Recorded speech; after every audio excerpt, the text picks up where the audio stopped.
Welcome to my channel. আজকে আমি আপনাদেরকে একটি জিনিস দেখাবো, এটি হচ্ছে কচু। কচু গাছের শাকও খাওয়া যায় এবং ডগাও খাওয়া যায় এবং এই কচুটাও খাওয়ার জন্য উপযুক্ত। আপনারা যদি চান যে এটিকে বড় মাছ দিয়ে রান্না করে খাবেন, তাও খেতে পারবেন, খুবই সুস্বাদু। এটাকে ছিলে তারপরে সুন্দর করে খাবার জন্য প্রস্তুত করা যায়। তো এই খাবারটি সত্যিই খাওয়ার জন্য উপযুক্ত এবং পুষ্টিকর। আপনারা চাইলে এটি খেতে পারেন। এটিতে প্রচুর পরিমাণে অনেক পুষ্টি রয়েছে, আপনারা দেখতেই পাচ্ছেন। এটি খাওয়ার জন্য একদম উপযোগী। আপনাদের দেখানোর চেষ্টা করব যে এগুলো দিয়ে আবার পুনরায় গাছ রোপণ করা সম্ভব কিনা। দেখুন বন্ধুরা, এখানে যে এই গাছটি হয়ে আছে, এটি যদি সুন্দর করে কেটে আবার লাগানো যায় এবং এইগুলো আবার চারা রোপণ হবে। এবং এই যে দেখুন বন্ধুরা, এখানেও একটি রয়েছে, এইদিকেও আছে। এই যে দেখুন শিকড় হচ্ছে, এটাকে আবার লাগিয়ে দিলে আবার গাছ হবে।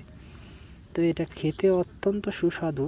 আপনারা চাইলে এগুলো খেতে পারেন। আমরা এগুলো আমাদের যে মাঠ আছে, মাঠে লাগানো হয়েছিল। এগুলো খাওয়ার জন্য খুবই পুষ্টিকর। এগুলো থেকে ছোট ছোট যেগুলো হয়, এই যে দেখুন গাতার মতো দেখা যাচ্ছে, এখান থেকে এগুলোকে মুহি বলা হয়, মুহি। তো এই মুহিগুলো আমরা খাই। এরপরে যে এটাকে বলা হয় মোড়া। এই মোড়াগুলো খাওয়ার জন্য উপযুক্ত, খাওয়ার জন্য খুবই উপযোগী। এটাকে মোড়া বলা হয়, কচুর মোড়া।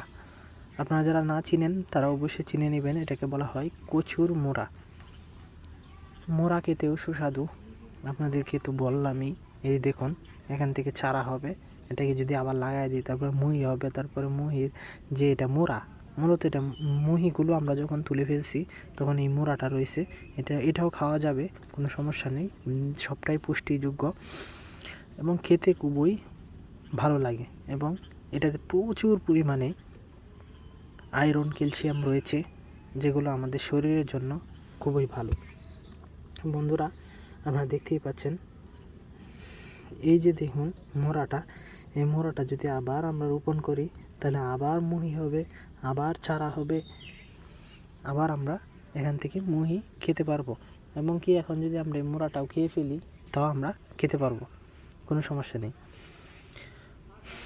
আপনাদেরকে আজকে যেটা দেখালাম সেটা হচ্ছে যে কিভাবে এই মুহিগুলো খাওয়া যায় এবং এই মোড়াগুলো কিভাবে খাওয়া যায় এবং এটা থেকে আবার কিভাবে চারা রোপণ করা যায়। তো বন্ধুরা, আপনারা তো বুঝতেই পারছেন এটা কি। অবশ্যই যারা গ্রামে বসবাস করেন তারা অবশ্যই চিনবেন। এটা হচ্ছে মোড়া, মুখি তোলার পরে যেই মোড়াটা থাকে সেটা।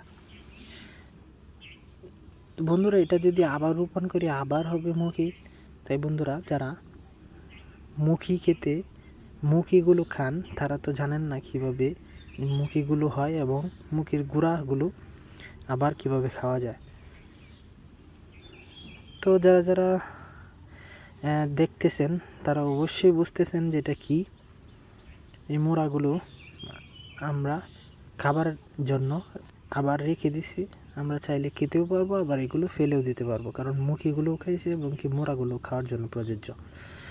তো বন্ধুরা, যারা ভিডিওটি দেখছেন শেষ পর্যন্ত অসংখ্য ধন্যবাদ। আমার ভিডিওটিকে ভালো লাগলে অবশ্যই চ্যানেলটিকে সাবস্ক্রাইব, লাইক, কমেন্ট, শেয়ার করে পাশে থাকবেন। বেল আইকনটি বাজিয়ে দিবেন। ধন্যবাদ সবাইকে।